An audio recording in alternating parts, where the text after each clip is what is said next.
Lovely jubbly now. Time to get my next guest on my show. It's always good, as I say, to get past the previous guest on my show back on just for a catch up, see what they've been up to. None other than my next guest I'm going to introduce on my show now. We've got Hollie-Anne Clarke. I remember I interviewed you midsummer last year in 2023. Welcome to my show, Hollie-Anne Clarke. How are we doing?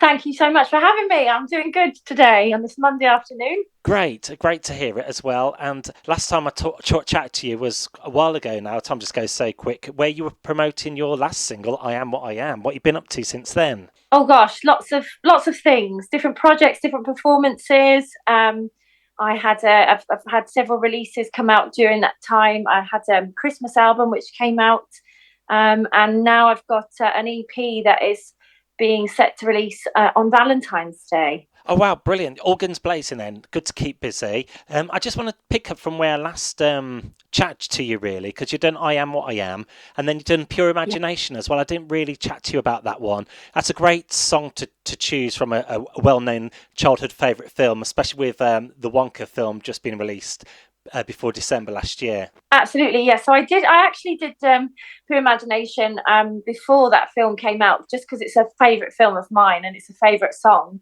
And Yeah, actually, it was the one of the sort of the first inspirations for that debut album that I released, which is why I called the album Pure Imagination. So that was an album of nine of my favourite sort of songs in a crossover style, and Pure Imagination was really the first one I did. And I did that for Classical Crossover magazine. They had a concert online, and I did Pure Imagination. But actually, in the song, I wanted to see if we could do something clever. We incorporated Somewhere Over the Rainbow into the song as Mm. well. So it's a kind of a medley of both of those songs, which, are two amazing songs from great films, aren't they? So, Yeah, that's a wonderful concept. Quite a few people doing the crossover, like medleys and crossing them over. yeah, In DJ terms, mashing it up, so to speak. a mashup. Yeah. That's brill. That's brill. It's nice to see classical music coming back as well. And people keeping it vintage still, but putting it in a modern kind of flavour. Absolutely. I think it's really important, to get people listening to that kind of music, because a lot of people are closed off to it for whatever reason. Maybe they've not been exposed to it very much. And if you can, I feel with classical crossover especially, you can draw people in by singing beautiful songs, but within the classical voice and that crossover style. And people then really, you can then introduce them to more classical pieces like opera, and you can throw in some other pieces that they may not know. So I think it's really good for the style and the genre to get people listening. Yeah. And have you always had a musical theatrical background? Yeah, I was always interested. Well, I was always a singer, really, from what I can remember. I know people always say that, but as a child, I was always singing, and began singing very young at school. Loved drama, loved performing. And then when I got sort of into my late teens, that's when I thought, right, I'd like to do that as a career. And then went off to study music, and I've studied musical theatre. And yeah, I've always loved, I love telling stories. Mm. That's what I like to do. And following this path into like the music business, dramatics, it's best to start at younger age, isn't it? You get that head start, don't you? Yeah, I mean, I think there's something to be said with some people are sort of just natural, they might have a hidden talent that they don't realize that they, or a hidden aptitudes, for dance or for acting or for singing or whatever, or playing an instrument. Obviously playing instruments, that's something that I always say, is best to start young, because your brain absorb and your body absorbs how to do it a lot more. It's harder to start learning the violin, for instance, later on in life than it is if you're a young child. But with singing, a lot of people sort of sometimes discover that they have a voice later on and come to it that way. And what I like about Pure Imagination as well, I know Gene Wilder covered it originally in the early 70s, but it's nice to hear a female's take on it as well. And we're seeing a lot of vice versa, males doing female songs. females doing men's songs, and it's become acceptable now. Like back in the day, oh yeah, he's singing a woman's song, and it was like a bit alien. But now it's like refreshing to know anyone can sing it, anyone's song regardless of gender. Absolutely. I mean, well, look, a song that is often requested for me from in performances is the aria from the famous opera, but Nessun Dorma, which is a man's song. It's sung by a tenor, but it's always requested for me to sing. I think it's important. Like Bring Him Home is another song that's absolutely beautiful, which is always sung by the male character in Les Miserables. So I think it's totally acceptable to sing whatever inspires you. A teacher once said that to us to perform what stirs your imagination. That's I what think that's yeah, sure. That's why rendition is putting your own stamp on it, isn't it? Telling your version of events. exactly. That's good. Right, you mentioned on the outset of this interview, you have a new EP up and coming. It's called Enchanted. That's a bewitching title. Yes. I just love anything to do with magic and magical sort of styles of singing and music. It's kind of what it says on the tin, really. That title. It's that the songs are there to enchant you and just take you off to another world.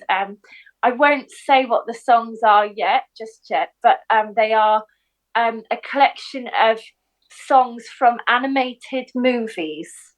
Nice. And Enchanted, and hopefully this EP will draw people in. Absolutely, yeah. It's been released on Valentine's Day, which of course is an enchanting day in the Yes. calendar. And the idea is that a lot of these songs are from movies that I watched as a kid in the 90s, and that I was enchanted by as a child. They're very childlike, innocent qualities in the songs, and that's and they just remind us of imagination and magic, and that's what they're about. Great. Well, I'm not going to ask you what the tracks are, but I know it's an EP, and an EP has maybe 5 songs on there. That's exactly right. Ah, Five. that's You've got it. it. Yeah, five Well, songs. well, we've cleared that up for the listeners. So And that's it's a collaboration as well, between myself and also I've got another singer who's featured on it doing a duet. There's 2 instrumentalists as well on some of the songs. So we've collaborated with other performers on numbers as well. real. And the process of making this EP, did it take a lot of time? Like say a month Um, or so? well, I actually announced that I was going to do it last year in March, and it's been in the cards since then. And I wanted to release it later on last year, but then the Christmas album came out, and that was sort of more apparent for the festive season. So I pushed it back a bit, but it's been in the making sort of really since last year. So I had to obviously think of the songs and collaborate, and we've actually just finished one of the songs a couple of weeks ago. So it's been a whole year really. Great, great. And you mentioned instrument playing. Just do you play any instruments yourself? I can play piano, but I wouldn't say that I was a pianist. I do work with other singers, and then I'll play the piano a little bit. But I mean, I would love to play the cello. That is a dream instrument of mine. Yes. So that is a goal. Yeah, brilliant.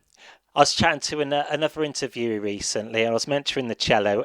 The only thing about the cello, it is quite an awkward piece of kit to get on the train. You see people up with cellos getting on the train and they struggle. But what a beautiful instrument. Well, it's the closest instrument, they say, to the human voice. So the actual timbre of it, because of the way that it sings and the vibrato and the strings and the richness of the qualities and the colours, is similar to the human voice. And I think that's potentially why I'm drawn to it, because it sings, Cool. I suppose it's easier to play than the violin. I'm not saying it is or not, but at least you don't get so much of a neck ache, playing it. Absolutely. I love the violin as well, but it's a certain skill to be able to. I've tried and I've had a go, but it's tricky. That's something I think, you learn better as a young person. But the cello certainly seems a bit easier to maneuver, doesn't it? You're right there. And am I right? You are an accomplished dancer as well. I do go dancing. I am, yeah. I mean, I wouldn't say I was accomplished, but I would definitely say that it is a passion of mine. I did dancing as a child. I did ballet for a while, and then when I did musical theatre, we did dance and that as well. But more recently, as an adult, I wanted to come back to it because it's just something that I love and that's it's separate to singing, but it's all connected with music and performance. And yeah, I've been involved with a fantastic company called Heels Empowerment, where I live. And we do all different styles of dance, and it's just a lovely thing to do, and a lovely community of performers and women as well. So yeah, I enjoy doing that, and it adds something else to my performance as well, I think. And what styles of dance do you enjoy the most? Oh gosh. Well, we have actually. I'm a newcomer to this, but I've started going contemporary dance, and I really enjoy that. That's something that is I hadn't tried before, but really I'm finding quite quite interesting because it's very fluid and it fits with music beautifully, the way it flows and the movement through the body flows. So I would say anything quite lyrical and balletic is kind of my preference, particularly because it goes with the kind of style of music that I sing as well, that lyrical kind of vibe of song. But yeah, I enjoy all kind of dance as That's well. good. Am I right in burlesque dancing? That seems to be quite popular at the moment. With cabaret and the old Chicago theme, Moulin Rouge. Yeah, there's a lot of like the in the musicals as well. There's a lot of the jazz kind of burlesque style of dance, and also because with the group that I go to, we do heels dancing, and that's there's a lot of elements of the heels dancing in a lot of shows these days. And it's actually a lot harder than people think when they look at because you're dancing in heels which are 10 centimeters high.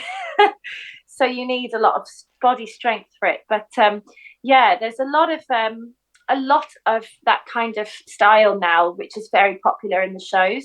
Yeah. Cool. And where can people follow you? I know you have a YouTube channel and you've got some of your past work on there as well. I know you've done a few TV appearances as well. Yes, yes. So I've got lots of places that people can find me. My YouTube has just been updated, so there's a lot of things on there. There's musical theatre, there's opera, there's my music releases from my recent albums, etc., and my EP.